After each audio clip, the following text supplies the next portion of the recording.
Thomas Green with Ethical Marketing Service here.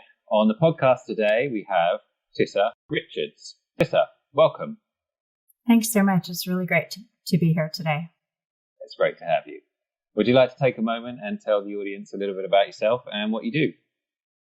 Sure. Thanks for that opportunity. So as you mentioned, I'm Tissa Richards. I'm based here in the US. I like to say I'm a recovering tech founder and entrepreneur. I've done it a couple of times, and now I coach, I speak, I train leaders and founders and executives, and I sort of help them navigate through founding companies, leadership, and what it takes to be a really effective leader.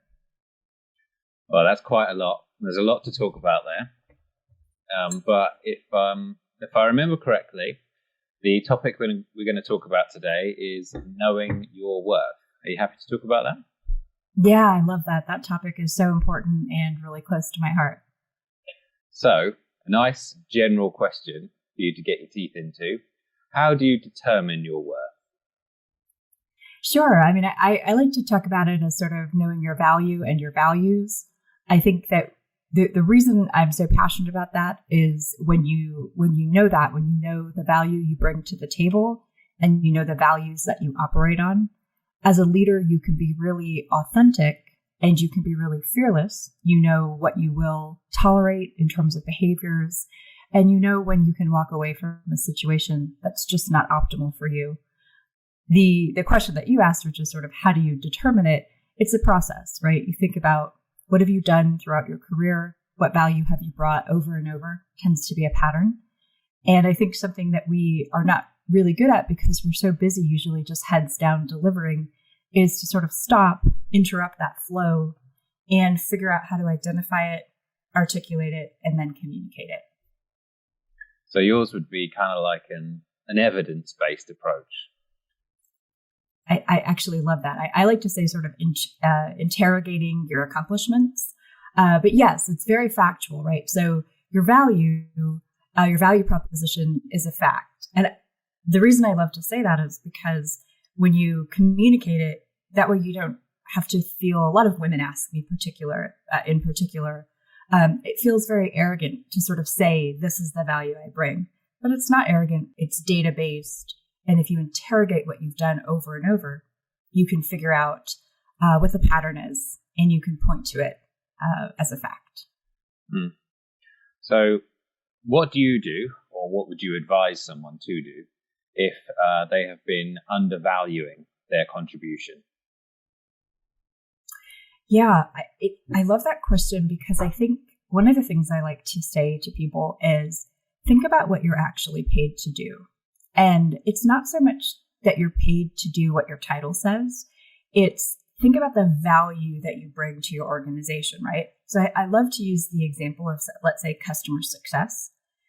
If you lead with that, if you sort of say, I'm paid to deliver customer success programs, think about go beyond that, right? So what you're actually paid to do is to do the value that a customer success program delivers to the organization, which is customer retention, increased recurring revenue. If you think about a SaaS company, that's actually driving the metric that a public company stock value is based on, right? So recurring revenue. So you sort of think beyond just the parameters of what your title is or even what your daily activities are. So if you sort of feel that you've been undervalued or maybe you're undervaluing yourself, flip the script. Lead with the value that you deliver and then how you do that. So I like to say to my clients, let's say they're VPs of customer success or they're the chief customer officer. I create the metric that our company's recurring revenue is based on. And I do that by creating customer success programs. And I do that in X number of countries with X number of customers, X number of employees. And this is how we do that. Does that sort of make sense? I think it does, yeah. And one of the things which you highlighted, which perhaps I would want to emphasize, is that within your example, you're essentially keeping track of how valuable you are so that you can demonstrate it to people.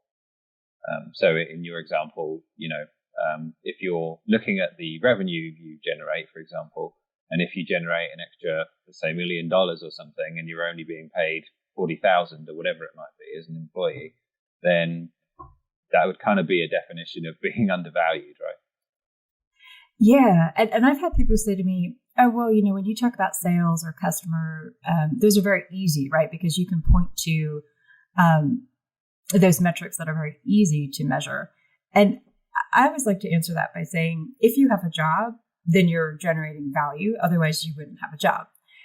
It may be a little bit harder to sort of point to your direct line value to revenue, but it's there. So if you haven't tracked it so far, that's okay.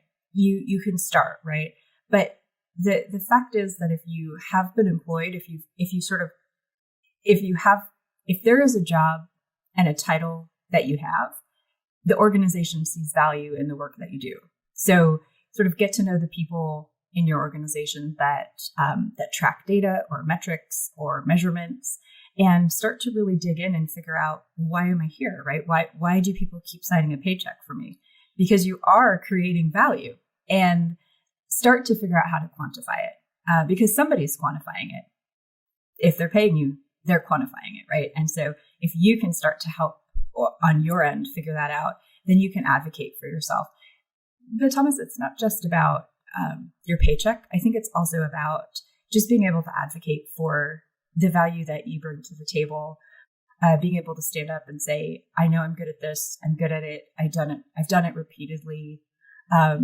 This is how I lead. This is why I lead that way. Does that sort of make sense? It's also about internalizing it. Yeah, I mean, it can be some other metric as well. Like, even if it's difficult to quantify in a revenue term, then it can be something else which might be perceived as just as valuable, I would say. Do you agree with that? Yeah, absolutely. I mean, in a capitalist society, it does come to sort of, are you generating revenue? Are you reducing risk? But it's knowing your value is also very much about just being a very strong leader, very authentic in that leadership, but also knowing what you will accept from your team or your stakeholders. I think it's just important, because if you don't really understand the value that you're driving and the value you bring, it's easy to sort of kind of float a little bit aimlessly through your career and not really be intentional and say, in my next role, I really don't want to do X, Y, Z, or I really enjoy this, and so I want to make sure that this part is amplified. So it's just as important for yourself as it is for your organization. So why do you think people undervalue themselves, and where does it come from in your view? That's a really meaty question, right? It's sort of, I'm sure you've had guests that have talked about sort of the imposter syndrome and self-doubt. And I think sometimes we're socialized to be that way, whether that's a cultural or a gender thing. And I think everybody has it. So it's interesting, because I have people say to me every day, well, I bet that once you start working with people that are at a certain level, that goes away. And the secret is that it doesn't. So I work with some of the top executives at the biggest companies, and they still have that voice of doubt. So I think it's human. It's human to sort of worry about what people think, and worry, what if somebody realizes I don't have all the answers? So it's really just about putting that framework around you, that you know what you are good at, and then you know what you're not, so that you're not sort of pretending to know everything and be good at everything. Does that make sense? It does make sense. I was kind of half expecting you to go back to childhood. Oh, I think it's probably more for a psychologist, Yeah. But I also wanted to highlight something which I think is really interesting, which is a lot of people struggle with the concept of undervaluing themselves. But there are some people who don't seem to struggle with it at all. Like, they're more than happy to quote what they're worth, even if perhaps they're not even worth that. So have you got thoughts on that particular topic? Yeah, so I guess let me ask you, so are you sort of talking about people that might give off sort of an air of just being really confident, and they'll quote what seems to be a almost an inflated price, but it seems like they're impervious to doubt. Yeah. Yeah. That's an interesting one because I feel like we've all met them. I've worked with those people, as we all have. And I actually wonder whether that's really the case, whether they really are impervious to self-doubt, because I think a lot of people are good at hiding it, which is great, right? You want to come across as confident and sure of yourself. I think, as I said, I've met and worked with some people who you would never expect to have doubt, but they hide it really well. Maybe they've done the work of processing that doubt and really connecting with their value. And then some people maybe just are very, very naturally confident. But I think putting that out there, right? You hear these stories, especially independent practitioners or consultants. That range of compensation is so huge that what should I charge? What should I ask for? And sometimes you seriously undervalue yourself. And then you realize the budget was much, much bigger and you could have even doubled what you asked for. That's a whole other discussion, because how do you actually ask for compensation outside of sort of an organizational structure? That's a really hard one. And to do it in a really confident way.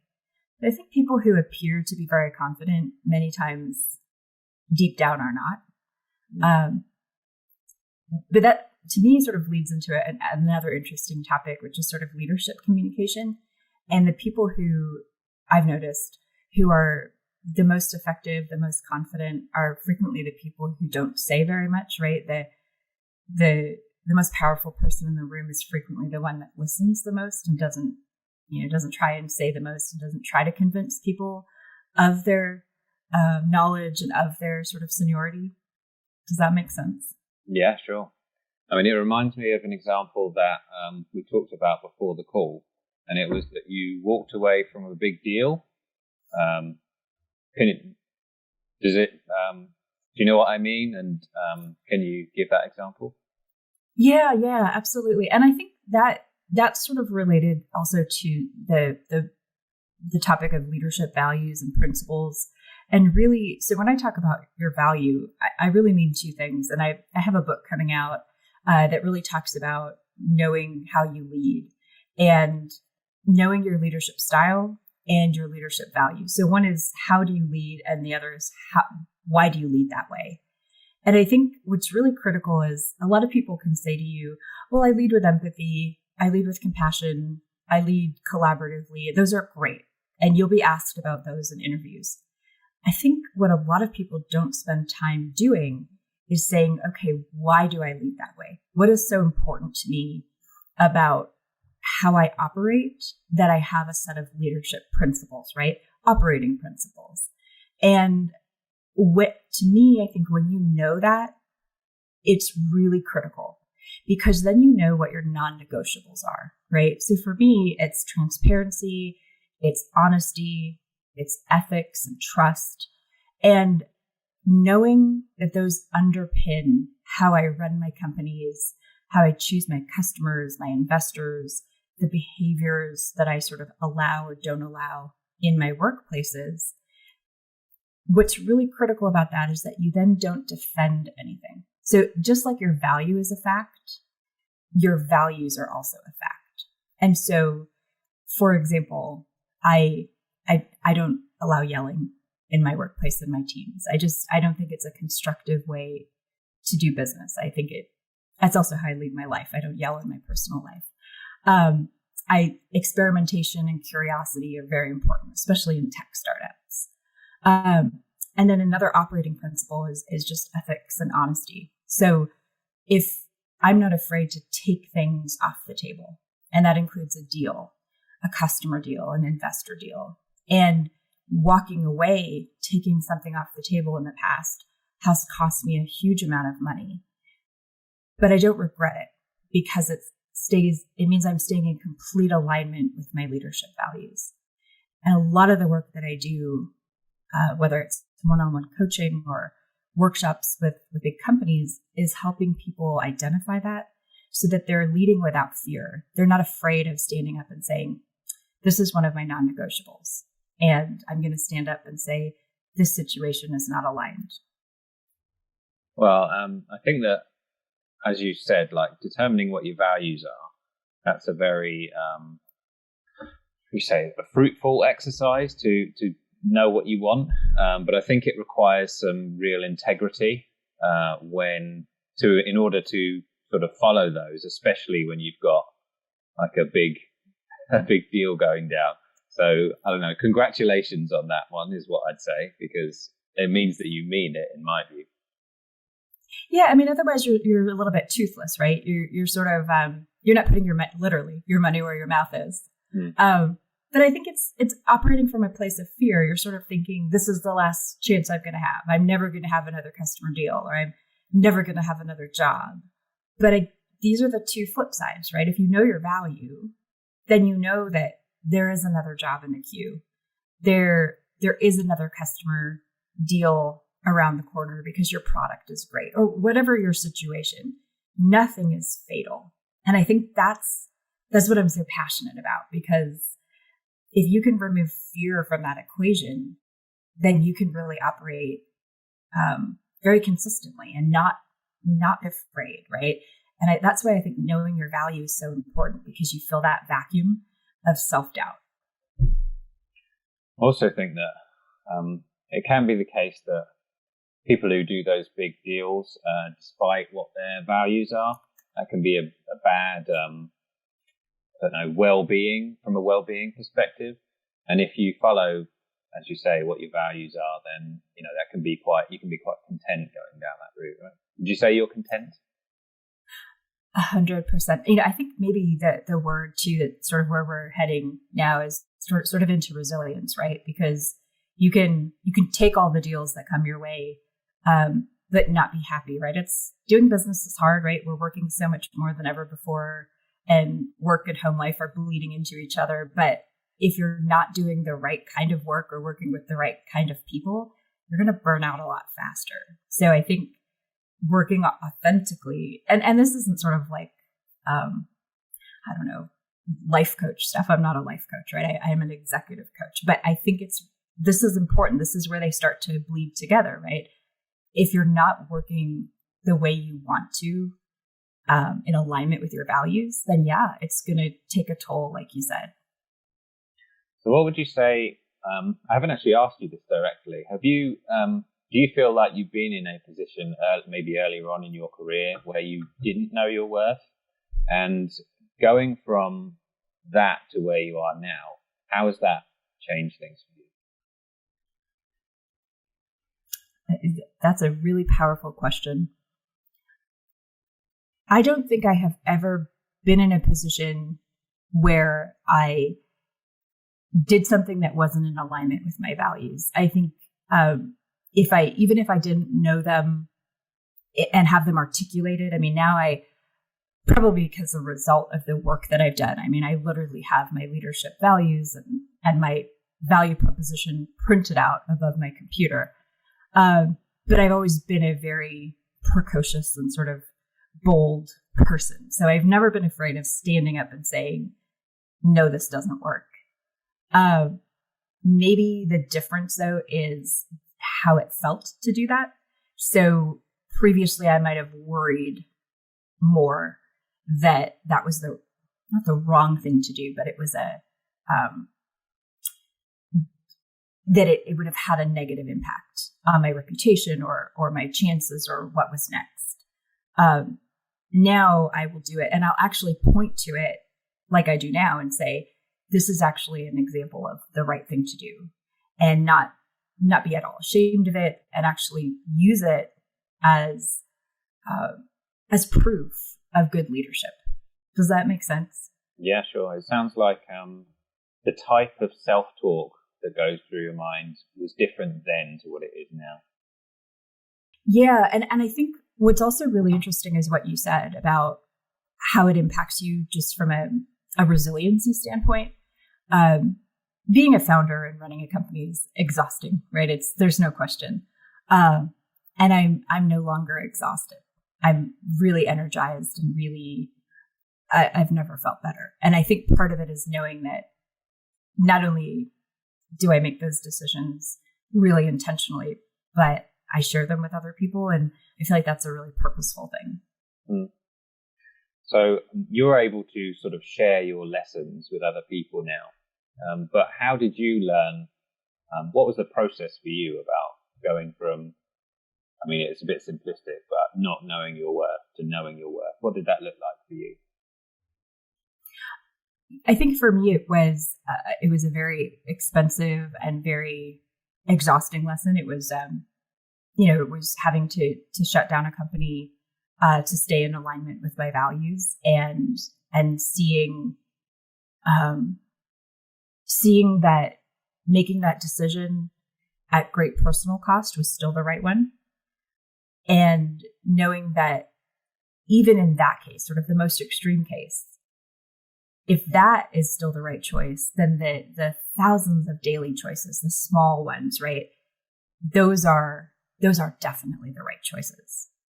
So if I could make the big choice that cost me millions of dollars, and not regret it at all, then it's really helpful, because I can use that as a story and say to people, let me help you find your leadership values and define them, and then use them in your everyday life, so that it's almost like tiny little deposits into your bank account of resiliency, right? Because that was very powerful in my life. So let me help you not sort of need to cross a big chasm, because you can do this every single day. Your mental well-being bank account. Yeah, actually, that's sort of what it is, because then you don't have to recover, right, from this really exhausting situation. You just sort of will never need to get there. You're not in your overdraft of life or something. But, yeah, life's too short, right? Life's too short to have to get there. You did mention a big one, which I don't know anything about, and I'm sure the audience would be interested in, which is you closed your company down as a result of being able to know your worth. There's a lot of details that we don't know about there, Tissa. So would you mind getting into that? Yeah. And I think I'll still keep it at a high level, but essentially, the board of directors and the management had to make a decision to shut a company down that was going very well and was going places. And that was so that we could exercise our fiduciary obligations, right? And really do the right thing. And that came at a big cost. It came at a cost to our early investors. It came at a cost to our existing investors, to all of ourselves. But we had to do the right thing at a situation that had several kind of dubious aspects, right? And it was hard, because if we had all been acting in our own self-interest, we wouldn't have done it. But looking at the bigger picture, it was the only right decision. And so now looking back, I think you might look at it and think, boy, don't you regret it? It cost you millions of dollars in 7 years of your life. I don't regret it for 1 second, because I look at my operating principles, I look at my non-negotiables, and I say, it is in complete alignment. And I think that gives you a really good sense of, have you always acted in alignment with those? Absolutely. So when you vote to shut a company down at great personal cost, but you know that it's in alignment with your values, it's not a hard decision. And I think that's, I've done things like that outside of that really big one. And if you look back and say, do you have any regrets? No. And I think that's important, because you can say to other people, what do you fear? Do you fear not taking a job because your little spidey senses were tingling? Don't fear it. There's another job right around the corner. Just know your values, because those will be your really good guiding principles. It's interesting that you brought that up, because I don't know whether you've heard the narrative as well, or what you think about this, but it's often, I've heard many times about companies or people's opinions are that when companies get going and they're like big corporates, for example, there's no ethical, agency that's guiding them. So, and basically no one's accountable, and it's all, the incentives are all in the wrong direction. But It's the first time I've heard a story where that's actually not the case. Any thoughts on that? Yeah, I mean, and I think it does happen more than you think, where there's a lot of companies, and I think more than ever, right, where culture and ethics are really coming to the forefront. I work with some of them. I do a lot of work around sort of culture and principles. That I think you can get to a point where a company's so big you can't turn the battleship around. And I'm seeing more and more, maybe because of the pandemic and people sort of taking stock of their lives, but I'm seeing people who've reached a certain point in their career where they say, I've just been working heads down for so long that I now want to be more intentional. Is it okay for me to say, I don't want to travel so much in the real, like the normal world, right? Or I don't want to do certain things. And they almost feel guilty about having these things they don't want to do or things they really do want to do in a role. And my answer to that is always think about how picky we are in other areas of our lives, you know, who we date, who we marry, who we have children with, even who we have work on our cars or do our hair or where we send our kids to school, right? We're so particular in other areas of our lives. And yet we spend more time at work, I think, than anywhere else. And yet we tend to give up a lot, I think, at work. We're not as intentional. So I said, don't be guilty about it. Don't feel guilty about that, right? It's okay to sort of say, these are the parameters of what I'd like out of my next role, because I'm going to give you a lot of myself. And so I feel like being really intentional there is really important. I don't know whether you have used these principles in the concept of negotiation, but at least part of your answer made me think of that.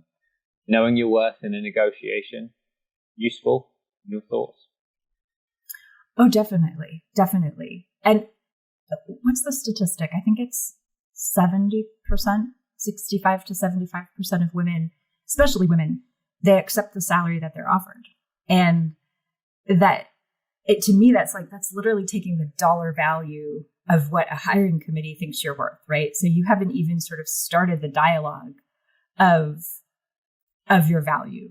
And I have clients, in particular women, who that's caused some issues because the expectation was that they would come back and negotiate. And so now they are markedly lower than some of their peers. And as they both move up in the organization, they've had to actually sort of even them up. And so they're getting these raises they weren't expecting so that they're now on par. There are some companies, especially in Silicon Valley I've worked with, that have complete salary transparency. So they literally say, this is the highest and best. You can see all of the salary bands. We publish them internally. And so there is no room for negotiation. I think that's kind of nice as well, because you know that you weren't leaving any money on the table. But I think it's culturally perhaps a bit of a shame that, especially women, they fear, I think, or they're just not comfortable talking about money. But to do that, you have to know a few things. You have to know the value you bring with your work. You have to know the sort of market value of your role. You need to know a little bit about the revenue and what the company is paying, in certain roles. So you feel comfortable speaking that language with the people who are hiring you. Yeah. What you talked about initially about knowing your worth, from a dollar or pound perspective, you'd be much more likely to negotiate properly if you knew that. Whereas I think if you've got no experience at all, I think most people, or a lot of people, are too agreeable in that particular scenario, and they just don't want to rock the boat. Would you say that's accurate? Yeah, I think it's also feeling a little bit of just discomfort, right? It's like an icky. It's almost like don't talk politics at the Thanksgiving table, right? Well, the reality is that this is a transaction, and I also suggest to my clients, even on your resume or in an interview, don't talk about things in dollars or pounds. In the sense of, I did a campaign that increased sales by $1 million, because that doesn't have a contextual value to anybody. You could be at a company where $1 million is 1,000% increase, or you could be at a company where that represents a tiny drop in the bucket. I really like to, I think it's more impactful if you talk about it as a percentage, because now somebody's thinking, oh, if she increased something by 25%, I'm sort of looking at that and thinking, well, maybe in my company, that's 25 million, but they're able to do the math really quickly. So I think it's just as an interview tip, talk about, you can talk about it in the number of pounds or the number of dollars, but also really quickly add the percentage increase or the percentage impact, because that sort of universalizes what your value is to somebody outside of your organization. Great point. So, I mean, I had a little bit of prep for our conversation, and the first thing that I came across was Tissa is one of the small group of women who have founded and funded technology startups in Silicon Valley. And I felt that kind of came back to what I said a moment ago, which was there's an awful lot of details there, Tissa, that we don't know about. Do you want to share some of that stuff? Yeah, I mean, I've started companies and I've raised money for companies, and this is the first time in a very long time I haven't been raising money, and I really enjoy not raising money. It's grueling, and I help founders raise money now. That's a whole, actually, you want to talk about knowing your worth. That's a really important thing is really hitting that message of what's your value, what's your company's value, right? So you know your own value, but also your company's value and your message. Well, what do you say to founders should we say, what are the main things, the main principles that you would tell someone if they wanted to raise money? Yeah, absolutely. I have a series of articles on a publication called Built In, where I really focus on founders. And I think there's a couple. The first is really that I think it's easy to, your product or your technology is your baby, right? And so you really don't want anyone to call it ugly, but you tend to think that is the value, right? And really it's not, because it's the impact of that technology or that product that people are investing in. So I can't tell you how many times I see funding pitch decks that go into excruciating detail about the product and the technology, and not really about the impact that it has. Why would a customer want it? How is it going to change the market? And so I think that's the first mistake a lot of founders make, is they're so tied to the features and the details and the guts, what's under the hood, right? And not really how the car handles on the road, or why somebody would want to buy that car versus another. And I look at them and they almost look like customer decks and not investor decks. So really think about it from that perspective. And the second is that investors will meet with anybody. And it's a harsh truth, but they get very excited because they'll tell me, oh, I've got 15, 20 investor meetings. And I'll say, well, but you don't even have a product yet. You just sort of have an idea. Are these really, really, truly early seed stage investors? No, these are VCs. And I said, well, they're not going to invest in you. Oh, no, they told me they will. And I said, no, they're just scoping out the market. They will meet with anybody. And so you really got to qualify. They're probably checking you out because they have an existing investment in your space. They just want to know what you're doing. Don't waste your time. And it's okay to make some connections for later stage investment, but your time is not a renewable resource, right? So if somebody is not actively investing at your stage, you probably want to reconsider meeting with them. And then third, not every dollar is equal. So you could raise money from some people, and that's not who you'd want to raise from. So it's easy to be so grateful and excited to be getting checks coming in, but you're going to have a relationship with those people. And you really want to make sure, go back to those leadership values and those sort of corporate culture. You want to make sure that they are aligned with how you want to do business. Talk to the people that they've invested in before. Make sure that their other founders like the relationship that they have with them, because it can really impact everything that you're about to do. So in some instances, it's better to stay small for a while than get the wrong investor. Yeah. Or fail. I mean, failure is not defeat, right? So there's times where it would actually be better not to raise that money and for your company to not actually take off the ground than to take money that is not the right money. And that sounds mercenary, but it's true. So you said that you're not, you don't own businesses at the moment, but you are a coach? Or what are you up to? So this is the first time I'm not running a technology company in a long time. And I was going to take some time off and just, rejuvenate and then jump back into the tech world. And instead, I'm busier than I've been in a really long time. I'm building a very fast growing training and coaching business and speaking business. And I have a book coming out, which is called Leading Your Way, which actually talks about this topic, and really walks readers through how to create your value proposition and your leadership values. So really step by step. If you don't know it, that's fine coming in. Sort of a series of exercises on how to identify it, articulate it, and then tips on how to communicate it. So it's actually available for pre-order on my website, which is tissarichards.com.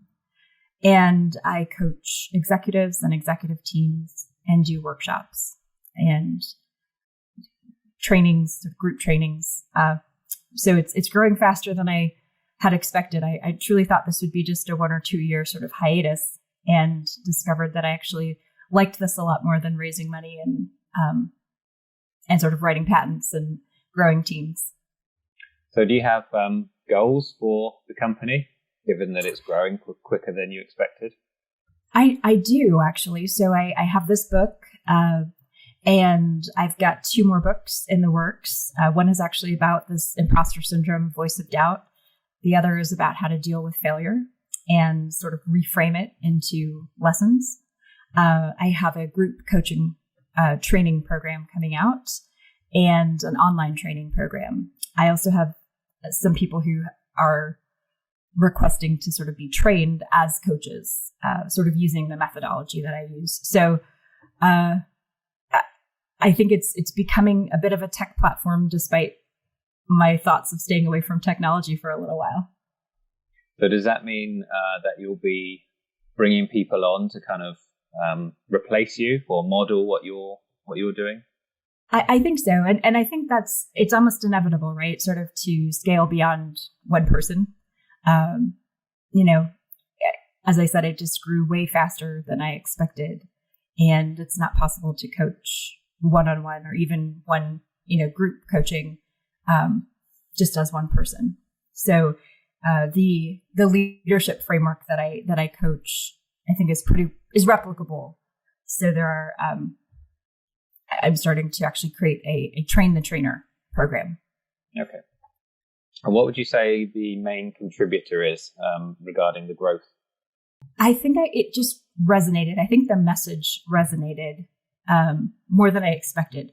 And that message is really replacing sort of self-doubt or fear or that sort of uncertainty of that value with a really crystal clear and very confident definition of who you are, what you do well, and why you do it well, and sort of why you operate the way you do. So I think it just hit a chord with people who are either rising leaders within the organization, founders, or people who are already leaders and executives who are maybe had been so busy for so long just delivering and working, and suddenly thought, wow, I hadn't stopped to think about it and be intentional for maybe a decade or more.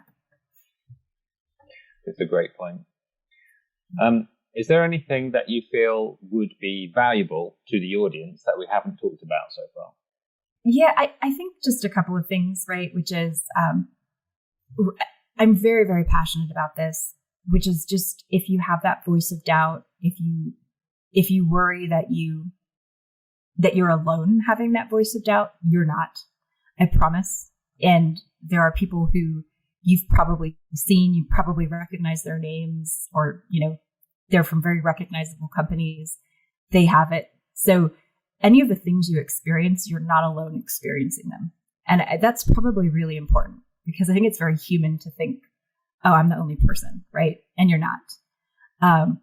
And having any sort of fear or trying to put on a mask of some sort to fit in, or try and emulate somebody to lead the way they do, and so therefore not being really authentic to yourself is going to burn you out, right? So really just figuring out, what are you really good at? What do you love to do? What energizes you? And then leading that way and working that way is going to make your life a lot better, because you're going to just have more energy. You're going to be happier, and life's too short not to work that way. So I think just know why you lead the way you do, why you work the way you do, and don't be afraid to stand up or speak up or leave something that's not making you happy. I think it's important. That I'm very passionate about that, because I've been there. Lots of people have been there, and you don't have to stay there. That's a great point. And can you remind me about the book again? Yeah, absolutely. And I've got some more resources on my website. So it's called Leading Your Way. And you can sign up for, a newsletter or the pre-order or webinars or blogs. My website is tissarichards.com. That's TISSA Richards.com. And just before we close, what would you say if you were sort of walking down the street and you kind of mentioned your book and someone said, all right, what's the book about? And what are the main principles of it? What would you say, other than what we've talked about today, of course? I think it's, other than what we've talked about, I think it's a book that would really help you become a very fearless, authentic, resilient, and effective leader. Okay. Tissa Richards. Well, I normally, what I say is, where is the best place for people to find you? Sorry, I sort of preempted you there. I'm sorry. But I know it. It's tissarichards.com. Yeah. So thank you for the information on knowing your worth. I think that it has the ability to make things a lot better for people. So thank you for all the value that you've got today. I really appreciate the opportunity, Thomas. Thanks so much. I'll speak to you soon.